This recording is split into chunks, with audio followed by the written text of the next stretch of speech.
Hi children, this is a history class. Today we are discussing the new chapter, Weavers, Iron, Smelters and Factory Owners. Weavers, Iron, Smelters and Factory Owners. In this lesson we are discussing what is the changes occurred in the weavers, about the weavers in India and how the coming of British changed their life and how they declined.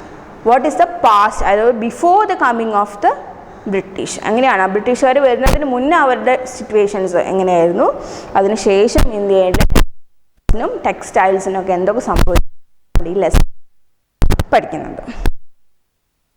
Text book page number 65. This chapter by focusing on two industries, namely textile, iron and steel. Both these industries were so we are discussing about the textile steel industries in India. Mechanized production of cotton textiles made Britain in the 19th century, and when its iron and steel industry started from the 1850s, Britain came to be known as the world. The industrialization of Britain had a close connection with the conquest and colonization of India. So, India's colonization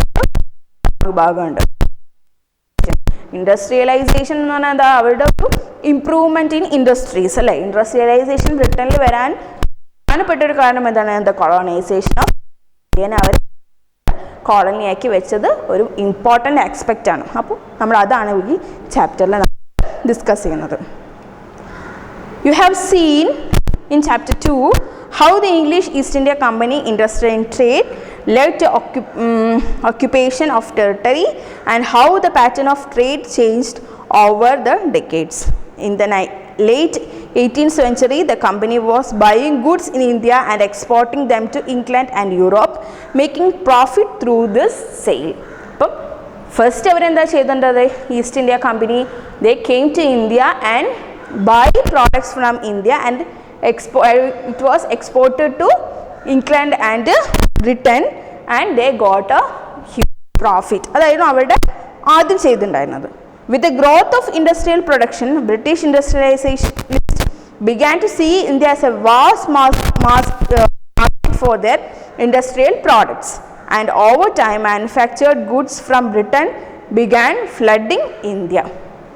So ഇന്ത്യനെ പിന്നെ അവരെന്തായിട്ട് കണ്ടത്, they see as a market, ഒരു market, അവരുടെ produce വിറ്റഴിക്കാനുള്ളൊരു goods വിറ്റഴിക്കാനുള്ളൊരു മാർക്കറ്റായിട്ടാണ് പിന്നെ അവർ ഇന്ത്യനെ കണ്ടിട്ടുണ്ടായിരുന്നത്.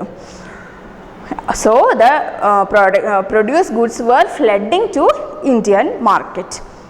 How did this affect Indian craft and industries? അപ്പോൾ ഈ ഒരു ഫ്ലഡ്, അതായത് അവരുടെ ഇൻഡസ്ട്രിയിൽ ഉണ്ടാക്കിയിട്ടുള്ള സാധനങ്ങൾ നമ്മുടെ മാർക്കറ്റിലേക്ക് വരുമ്പോൾ, ഇന്ത്യൻ മാർക്കറ്റിലേക്ക് വരുമ്പം how it affected the Indian craft and industries. അപ്പോൾ നമ്മൾ craft industry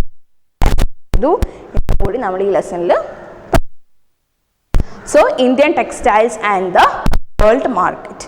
Indian textiles and the world market before the coming of the British. അതായത് ബ്രിട്ടീഷുകാർ വരുന്നതിന് മുന്നേ ഇന്ത്യൻ്റെ ടെക്സ്റ്റൈൽസ് എങ്ങനെയായിരുന്നു, അതെന്തായിരുന്നു വേൾഡ് മാർക്കറ്റിൽ, what is the demand for the Indian textiles. Let us look at the textile production. Around 1750, before the British conquered Bengal conquer ചെയ്യുന്നതിന് മുന്നേ അല്ലേ, by the conquer of Bengal they colonized India. So before they conquered Bengal in 1750, India was by far the world's largest producer of cotton textiles. വേൾഡിൽ തന്നെ largest cotton producer ആയിരുന്നു India. Indian textile had long been renowned both for their fine quality and exquisite craftsmanship. They were extensively traded in South Asia, Java, Sumatra and Penang, the West and Central Asia. From the 16th century, European trading companies began buying Indian textiles for the sale in Europe. Memories of this flourishing trade and the craftsmanship of Indian weavers is preserved in many words still current in English and other language. And it is interestingly to trace the origin of such words and see what they tell. അപ്പോൾ ഒരു some words, അതായത് നമ്മൾ ഈ ട്രേഡിങ്ങിലൂടെ ഉണ്ടായിട്ടുള്ള കുറച്ച് words ഉണ്ട്. ആ വേർഡ്സാണ് നമ്മൾ ആദ്യം പഠിക്കുന്നത്. Words tell us history. European traders first encountered fine cotton cloth from India carried by Arab merchants in Mosul in present day Iraq. അതായത് യൂറോപ്യൻസിന് മുന്നേ ഇന്ത്യയുമായിട്ട് ട്രേഡ് റിലേഷൻഷിപ്പ് ഉണ്ടായിരുന്നത് ആർക്കാണ്? അറബ്സിനാണ്. അറബികളായിരുന്നു ഇന്ത്യയിൽ വന്നിട്ട് കോട്ടനും ടെക്സ്റ്റൈൽസൊക്കെ ട്രേഡ് ചെയ്തിട്ടുണ്ടായിരുന്നത്. So the Europeans first conquered, അപ്പോൾ അവർക്ക് ആദ്യമായിട്ട് ഇന്ത്യൻ്റെ ടെക്സ്റ്റൈൽസ് കിട്ടുന്ന ആരുടെ കയ്യിൽ നിന്നാണ്? From the Arabs. From where place Mosul, അതായത് പ്രസൻറ്റ് ഇറാഖിലുള്ള മൊസൂൾ എന്നുള്ള സ്ഥലത്ത് വെച്ചിട്ടാണ് ഈ യൂറോപ്യൻ ട്രേഡേഴ്സിന് they first got Indian textiles. So before coming of the British, Arabs were the traders with India. So they began referring to all finely woven textiles as muslin. മസൂലിന് കിട്ടിയത് കൊണ്ട് അവരെന്ത് വിളിച്ചു? അതിനെ മസ്ലിൻ എന്ന് വിളിച്ചു, അല്ലേ? മസൂൾ എന്നൊരു സ്ഥലത്തു നിന്നാണ് അവർക്ക് യൂറോപ്യൻസിന് ആ ഒരു ടെക്സ്റ്റൈൽ കിട്ടിയത്. അതുകൊണ്ട് അവരതിനെന്ത് വിളിച്ചു? Muslin. A word that acquired white currency. When the Portuguese first came to India in search of spices, they landed on Calicut on the Kerala coast in southwest India. So Britishers, അതായത് പിന്നെ അറബ്സിന് വിട്ട് അവർ നേരിട്ട് ഇന്ത്യനെ conquer ചെയ്ത് കണ്ടുപിടിച്ച് our land ചെയ്തു, അല്ലേ? എവിടെയാണ്? കാലിക്കറ്റിലാണ് our land ചെയ്തത്. ഫസ്റ്റ് യൂറോപ്യൻ ആരാണ്? പോർച്ചുഗീസുകാരാണ് ആദ്യമായിട്ട് ഇന്ത്യയിലേക്ക് വന്നത്. യൂറോപ്യൻസ് വന്നത് പോർച്ചുഗീസുകാരാണ്. അവർ വന്നിട്ട് കാലിക്കറ്റിൽ ലാൻഡ് ചെയ്തു. ഫോർ സ്പൈസസ്, എന്തിനു വേണ്ടിയിട്ടാണ്? സ്പൈസസ്, സുഗന്ധവ്യഞ്ജനങ്ങൾക്ക് വേണ്ടിയിട്ടാണ് അവർ വന്നത്. The cotton textiles which they took back to Europe along with the spices came to be called calico. അപ്പം സ്പൈസസിൻ്റെ കൂടെ അവർ എന്തും കൊണ്ടുപോയി? കോട്ടൺ ടെക്സ്റ്റൈൽസും കൊണ്ടുപോയിട്ടുണ്ടായിരുന്നു. So these cotton textiles were known as calico. Calico എവിടെ നിന്നാണ് വന്നത്? Derived from Calicut. കാലിക്കറ്റ് എന്ന് ഡിറൈവ്ഡ് ചെയ്ത കാലിക്കോ എന്നാണ് പറയുന്നത്. And consequently calico became the general name for the cotton textiles. അങ്ങനെ ആ കോട്ടൺ ടെക്സ്റ്റൈൽസിന് മുഴുവൻ എന്ത് പേര് വന്നു? കാലിക്കോ എന്ന് വന്നു. So the first Europeans got the cotton textile from the Arabs from which place? Mosul in Iraq, present Iraq. So they called that cotton cloth as muslin.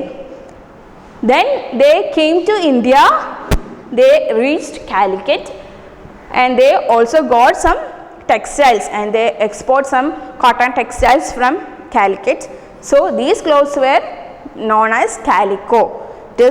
The name calico is derived from Calicut. Calicut എന്ന് കൊണ്ടുപോയതുകൊണ്ട് അവർ calico എന്നാണ് പറഞ്ഞത്. There are many other words which points to the popularity of Indian textiles in Western market. In figure 3, you can see page of an order book that the East India Company sent to the representatives in Calcutta in 1730. നമുക്ക് figure 3ൽ കാണാം.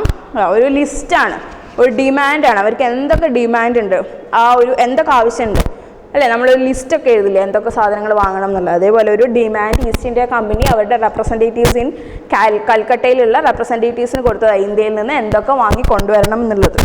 So what are the demand products? The order that years was for 5,89,000 pieces of cloth. Browsing through the order book, you would have seen a list of 98 varieties of cotton and silk cloth. 98 വിവിധ തരം 98 തരത്തിലുള്ള cotton and silk ക്ലോത്തിനെയാണ് പറഞ്ഞത്. എത്ര piece വേണം? 5,89,000 pieces of cloth ആണ് പറഞ്ഞിട്ടുള്ളത്. These were known by their common name European trade and goods, usually woven cloth piece that were 20 yard long and 1 yard wide. Now look at the names of different varieties of cloth in the book. In a book different varieties of cloth and they can noka. Among the piece ordered in bulk were printed cotton clothes called chins. അതായത് printed ആയിട്ടുള്ള cotton clothes chintz അതിനാണ് ഏറ്റവും കൂടുതൽ order വന്നിട്ടുള്ളത്. അതിനെ എന്തൊക്കെ വിളിക്കും? Chintz, കോസിസ് or bandhan. Do you know where the English word chintz come from? It is derived from the Hindi word chind, a cloth with small and colorful flowery design. The flowery design is ചെറിയ fine and colorful flowery എന്ന് പറഞ്ഞാൽ പൂക്കളുള്ള. So ആ പൂക്കളുള്ള ഒരു design ക്ലോത്ത്സിനെയാണ് ചിൻഡ് എന്ന് പറയുന്നത്. ആ ചിൻഡ് എന്നുള്ള Hindi word എന്നാണ് ഇംഗ്ലീഷ് വേർഡായിട്ടുള്ള ചിൻഡ് ഉണ്ടായിട്ടുള്ളത്. CHINTZ ആണ് English word and the Hindi word CHHINT. So it is known as a small and colorful flowery design ഉള്ള ക്ലോത്ത്സിനെയാണ് എന്ത് പറയുന്നത്?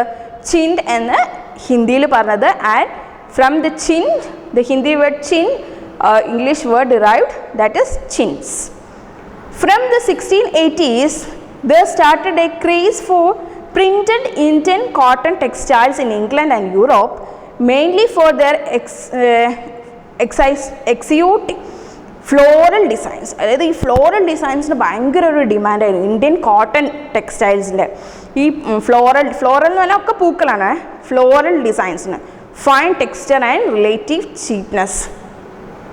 Rich people of England, including the Queen herself, wore cloths of Indian fabric. അപ്പം ഇംഗ്ലണ്ടിലെ Queen അടക്കം demand ചെയ്തിട്ടുണ്ടായിരുന്ന ക്ലോത്താണ് ഇന്ത്യയിലുണ്ടായിരുന്നത്.